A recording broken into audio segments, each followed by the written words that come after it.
Hello সবাইকে, আজকে আমাদের প্র্যাকটিস নোটসের আরও একটা এপিসোড আপনাদের সাথে শেয়ার করতে যাচ্ছি। সো আজকে আমরা দেখার চেষ্টা করব বা বোঝার চেষ্টা করব যে কিভাবে ফেক ব্রেকডাউন কাজ করে থাকে।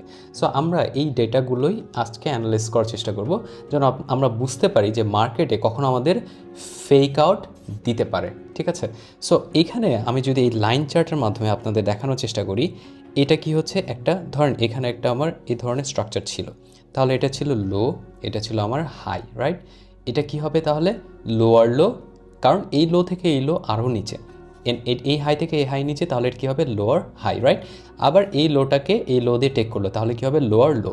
বাট যেই মুহূর্তে আমি দেখলাম যে এই স্ট্রাকচারটাকে এখানে একটা লোয়ার হাই তৈরি না করে হায়ার লো তৈরি করেছে, এটা হবে আমার হায়ার হাই, রাইট? যখন দেখলেন একটা হায়ার হাই তৈরি হয়েছে লোয়ার হাইয়ের পরিবর্তে, তখনই আপনি ধরতে পারেন যে আমরা যে সেল সাইডের পজিশন ছিলাম সেটাকে আমাদের ট্র্যাপ করার চেষ্টা করতে পারে। সো সেম সিচুয়েশনটাই এখানে হয়েছে।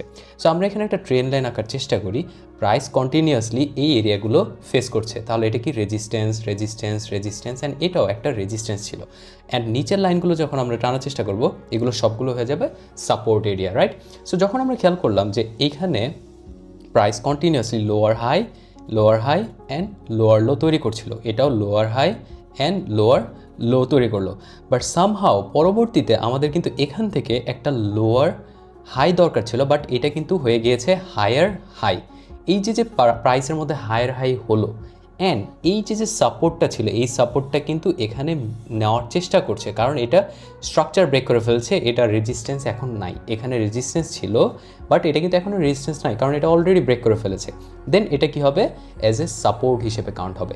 তাহলে আমরা যারা সেল সাইডের লিকুইডিটিগুলো বসে আছে আমাদের এখানে, যারা আমরা সেল শট নিয়েছি, আমাদের সবগুলোর টাকা কিন্তু এখানে ট্র্যাপ। সো আমাদের সবার টাকা এখানে ট্র্যাপ থাকবে, অ্যান্ড স্টপ লসগুলো এটার উপরে এটার উপরে, আর যারা লো লেভারেজ নেই তাদের হয়তো এটার উপরে আছে। সো আমাদের সবগুলো স্টপ লস হান্ট করাই হচ্ছে এই ফেক ব্রেকআউটের কাজ। সো এইভাবে আমাদের স্টপ লসগুলো খুব ইজিলি সোয়াইপ আউট হয়ে যায়।